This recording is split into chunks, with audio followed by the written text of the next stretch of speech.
Hi, everyone. Today we're talking about actuaries working in policy roles, and joining us for this discussion is experienced actuary Aidan Nguyen. Aidan's an actuary working in public policy, and in his current role within the Actuaries Institute public policy team, he helps to channel the voice of the actuarial profession as a trusted advisor and honest broker to get better retirement income and life insurance policy and regulation. Aidan previously worked in policy at a peak industry body, and before that as an actuarial consultant, both within the superannuation and the life industries. Aidan, welcome and thanks for joining us today. Hey, Julia, it's great to be here. Long time listener, first time podcast. Excellent, excellent. Well, welcome to the show. It's great to have you here. And it's really nice to be having a conversation with you again, because I think the last time we caught up, it was about 4 or 5 years ago.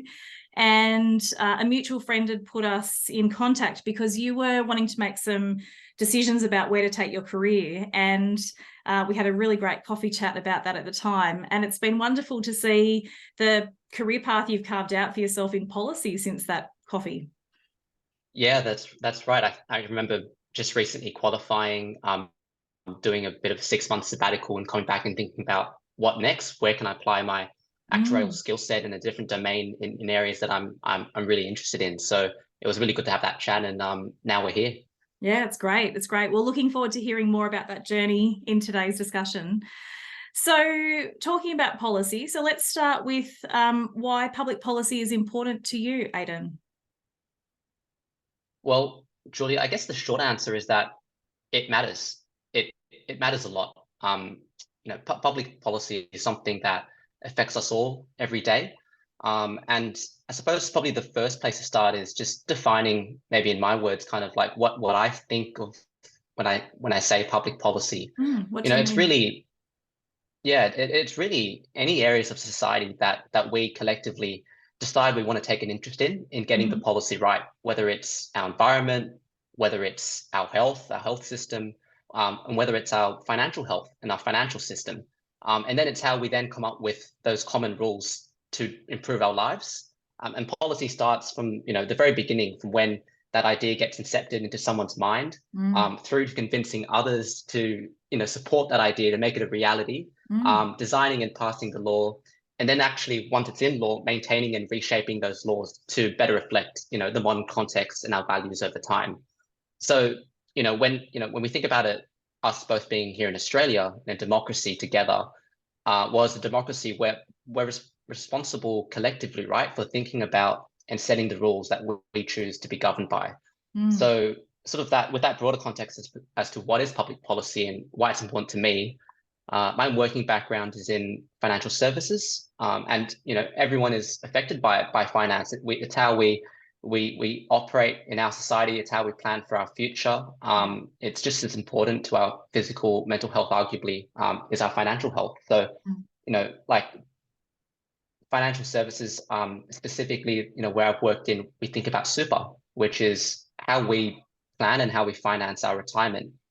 One of the most important public policies is that we've got compulsory super here in Australia, where everyone is, required to contribute 11%, I think now, to their retirement, and for that to be invested, and they can't touch that till they reach retirement age. mm, And 17 million Australians have super, and then out of that, we have life insurance as well, which many people have default group life insurance cover through their superannuation.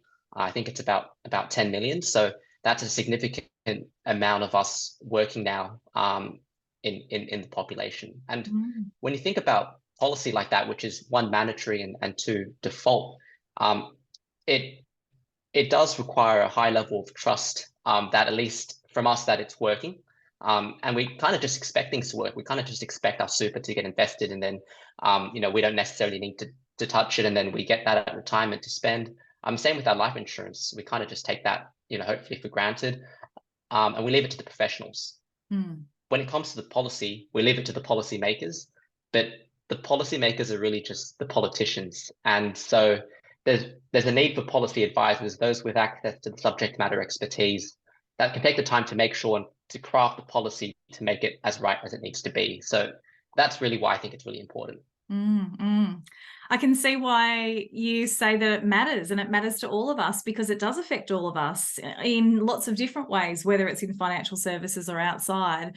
And I really liked your point around, we all have mandatory superannuation. So we need to make sure that that's being looked after and good decisions are being made about that. We have to contribute that money, but we can't touch it for a long time. So those policy decisions affect us all in a growing way. Yeah.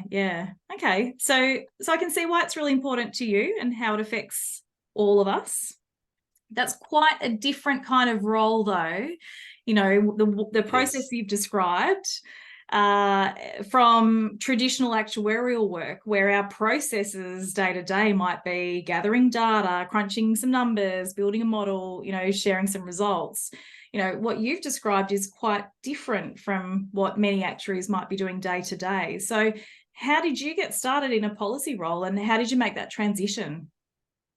Yeah, no, it's a great question, because it's a bit different to, I suppose, the traditional actuarial training that we have. But in some ways, there are many parallels. But in terms of how I started, the short answer is that I finished my studies first as a fellow, which is, of course, the prudent thing to do. But that was about 4 years ago, and I started in a policy role actually by putting my toes in the water, by getting involved through the Actuaries Institute.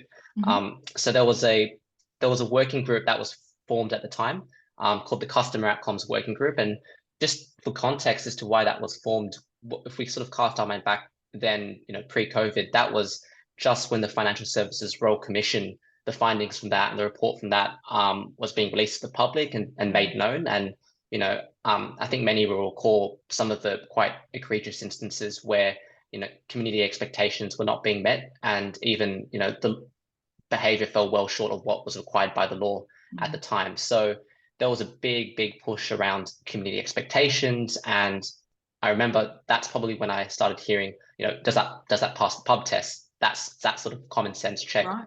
Has now become commonplace speak, right? So I joined that working group. What is a good customer outcome? And in the end, just exploring that, and I penned an article for the Actuaries Digital. And the short answer is that really all roads led back to the concept of financial well-being, whether it's in superannuation, whether it's in life insurance, whatever it is. It's all about the work that we do as actuaries, in financial services, is all about making sure the customer feels and actually is in a good financial position. So that's how I started in policy. That's how I really enjoyed it. And after that, I saw a very evidently well-targeted job ad through LinkedIn for a life insurance policy role with an industry body. So I was feeling very courageous, and this time I jumped in with my whole body and got accepted into the job. So that's kind of how I did it. It was very different, leaving the Excel modeling and getting really busy in all things policy and regulation. But it's the same actual mindset. We have to think about what is the best evidence, analyze the evidence, and then recommend a way forward. And that's what we do as actuarial advisors every day as well. So volunteering was kind of a good way to dip your toe in, so to speak, and sort of test out whether or not you wanted to work in that space, or how that might look. And then the opportunity came up for you to actually make that leap and go full time into a policy role. That's right. Yeah, it was really challenging at the start. Actually, it was a bit of like baptism by fire. I remember like my first day, because back in 2019, this was when there was a lot of Royal Commission related regulatory reform, and so the first day, APRA released a letter publicly that it was looking to intervene into the life insurance industry because the practices were not sustainable in disability income insurance. So we had to pull together all the CEOs of the life companies to meet and discuss what we need to do next. And actually, I remember one of the contributions I had around that was there was a question of, okay, well, we need to get a task force together or working group together at short notice to prepare a submission to APRA's intervention. What shall we call it? And so I just, how about we just call it the SWAT team? And that name stuck. Oh wow, and, that was your idea. that was my idea. So yeah, little things like that. And then over Christmas as well, when I started the role, there was new legislation to make insurance claims handling a financial service. And because of the mood of the government of the day, they decided to release the draft legislation for that over Christmas to make everyone in the insurance industry, work on it. So that's what I kept occupied with over Christmas. Wow. And it's fine anyway. I had no leave at the time, so happy because to you work just on that. started. Yes, that's right. That's right. Wow. So such a big leap though, really, from being an actuary and a newly qualified actuary, where you could have taken lots of different paths with your career. But to make that step into probably less quantitative and more qualitative kind of work with at your industry peak. So what was maybe the hardest thing you had to learn to be successful in that new role, moving out of actuarial consulting into policy? So yeah, where there's policy, there's politics, and that was something that like I had never leaned into growing up, or even working as an actuary. I think it's something that, to be honest, turns a lot of people off because there's so much conflict that happens in politics, and sometimes the messaging can be quite negative. But knowing the process of how policy ideas come to a reality, which does involve the politics, is critical to understanding. I remember when I started, I didn't even know the difference between what regulation is versus legislation.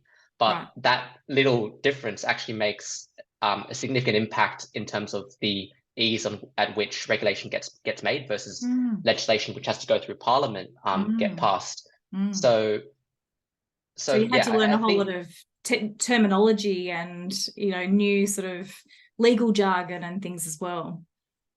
yeah, that's right. That's right. And I think also we're so accustomed in our actuarial mindset to be good at going deep to get that technical expertise. But one of the differences in policy is that it's more favored to knowing a little bit about everything, so you can see how the parts piece together. Okay. And so it's really important to stay up to date on the latest information that gets dispersed in the news cycle.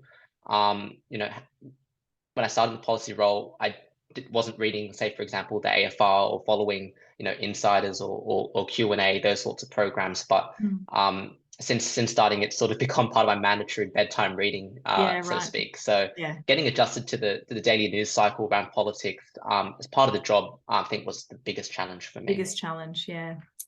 Interesting. Okay, so that's the challenging aspect of working in public policy. What about your career highlights? I mean, can you tell us about one of the career highlights that you've had as an actuary working in public policy?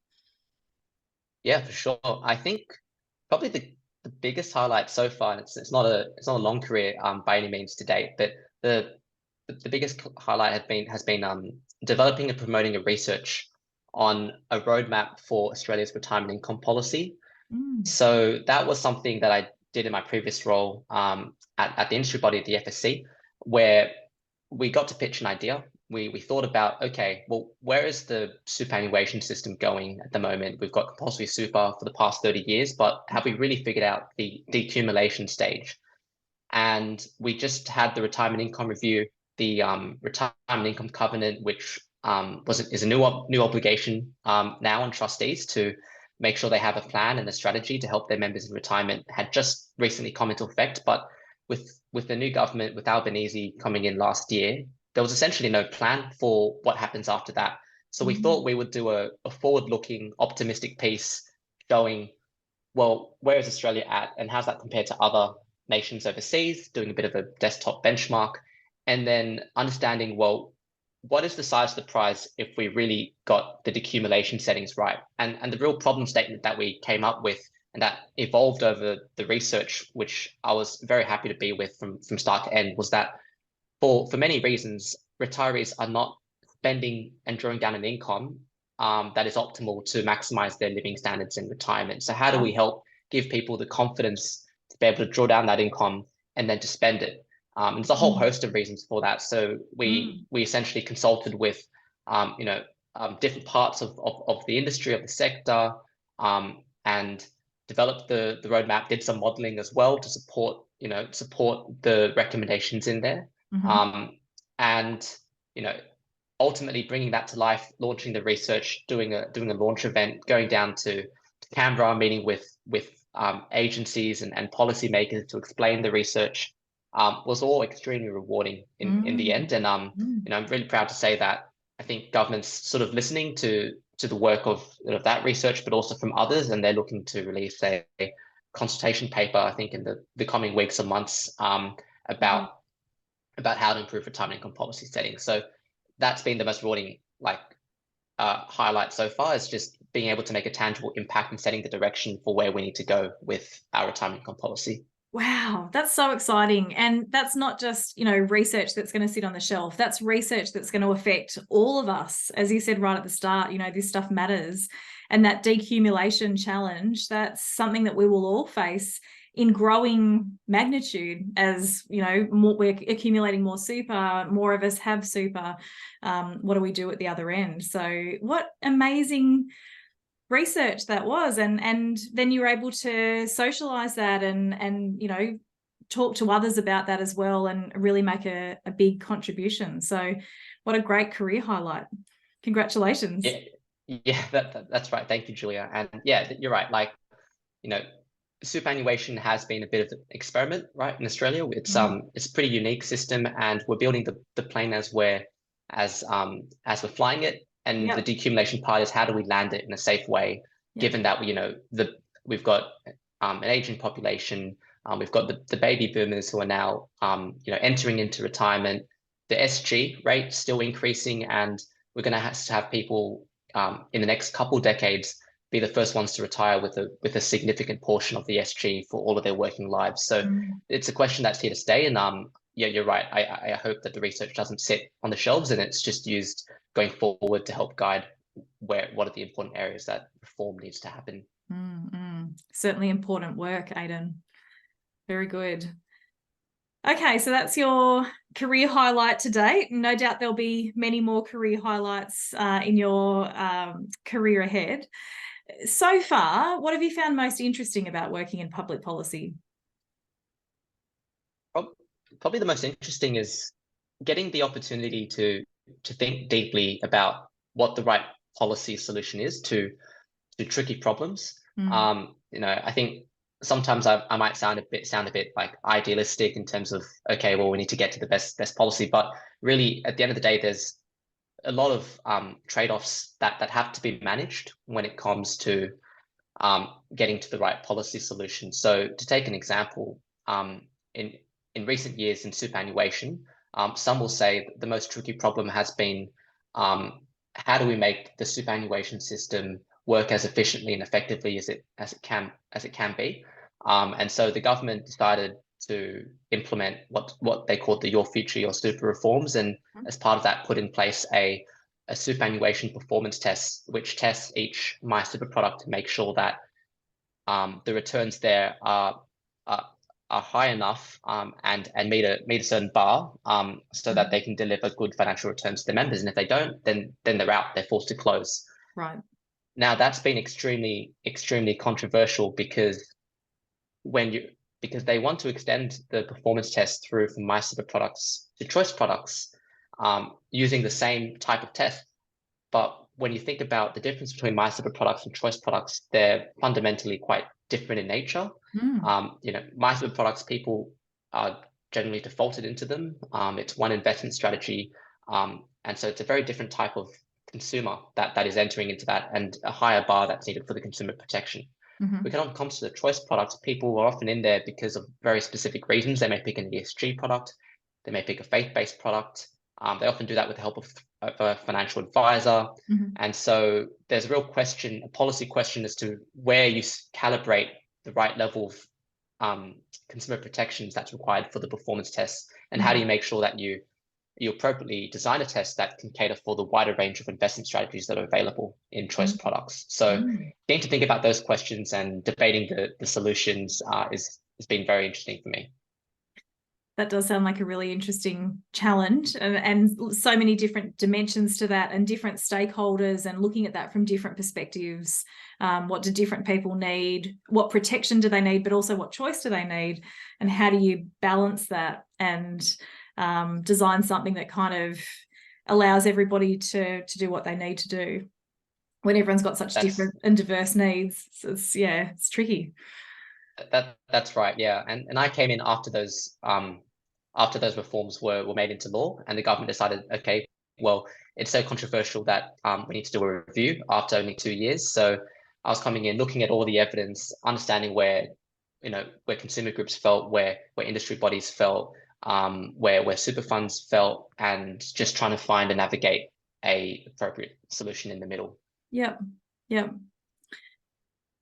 Very interesting. It does sound like a very interesting challenge to work on. So, okay, so we've talked about what you found challenging working in public policy. You talked a bit about understanding politics. You sort of touched on that. Was there anything else that you wanted to share about that before I ask you some other questions a bit more broadly? I think with the politics, it's really understanding that we think of our work in financial services occurring in a vacuum, but ultimately everything needs to be done by understanding what are the priorities of the government of the day, right, and figuring out how we can better work with those government priorities. So it's so often that we think about it from our perspective when we have our issues in terms of policy problems to solve, but we need to, what's most effective is actually finding a way to connect the issues that are important to an industry or to superannuation consumers, or even for the Actuaries Institute, and finding a way to show that this is something the government needs to care about too. Right. Yeah. Okay, so lots of different considerations, the overlay of what the government of the day's priorities are. In that context then, and in the role that you're playing with the Institute, what do you see as one of the key public policy questions that you think actuaries could be playing a greater role in? I think it's intergenerational equity. If I were to pick one, I think intergenerational equity is a big one. I think when you ask a lot of people, maybe what is the biggest issue of our generation, some might say climate change. I think of climate change as almost a subset of the broader issue of intergenerational equity, which is how do we ensure that we're leaving the world in a better place, or as good of a place for the next generation that comes after us, right? Yeah. Is it a fair deal?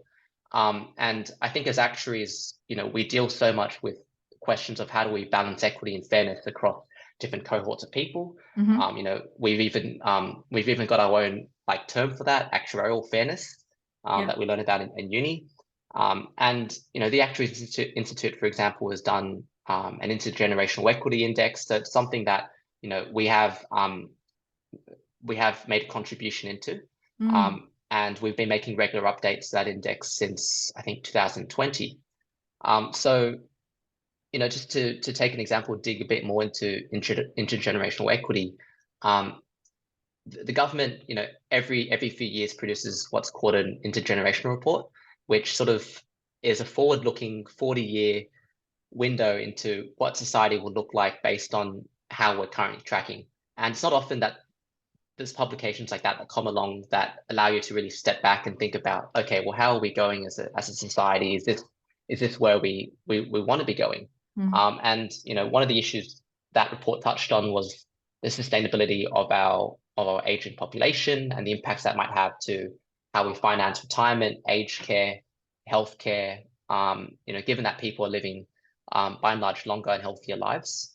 So someone aged 25 today is expected to retire at 65 and enjoy that retirement for about 4 to 5 years longer than someone who's 65 today and retires tomorrow. Wow. And the overwhelming majority of that increase, 4 to 5 years increase, is actually an increase in our healthy lifespan. So that means we've got more time, and we need to figure out how we finance that. Yet the interesting observation in the intergenerational report was that spending on the age pension is actually going to reduce. And that's because superannuation is going to play a more important role in funding people's retirement. Mhm. And that contrasts with the experience of all other developed nations pretty much overseas, where their public spending on the government support for the age pension is actually going to increase. Mhm. But at the same time, it looks at the other interrelated factors. So, probably the most important influence to someone's retirement is whether or not you own your own home.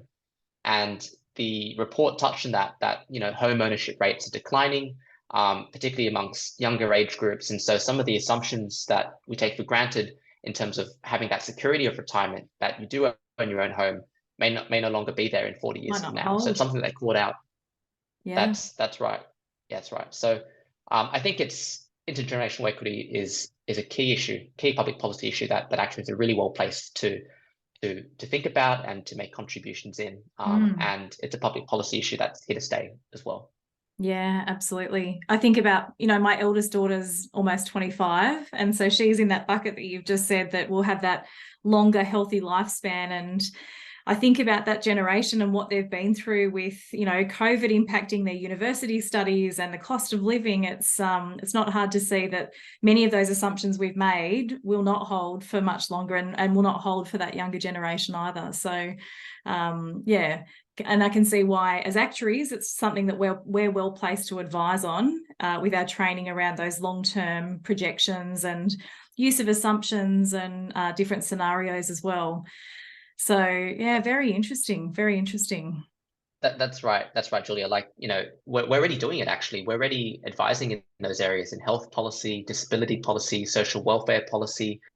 Actuaries can and do, but can be doing a lot more to have a stronger, credible voice. And it's something that the institute is looking to play a more active role in going forward as well. Excellent. So, Aidan, it's been great hearing your definition of public policy and why you think that's important and how it affects all of us, that it matters to all of us. I've enjoyed hearing about how you made that transition from being an actuary and an actuarial consultant into a policy role, which at first sounds like it's quite a different role. And I'm sure there's aspects that are different, but I can also see that there's a lot of parallels in the thinking and the mindset that you need to bring that forward thinking and long-term planning type way of thinking.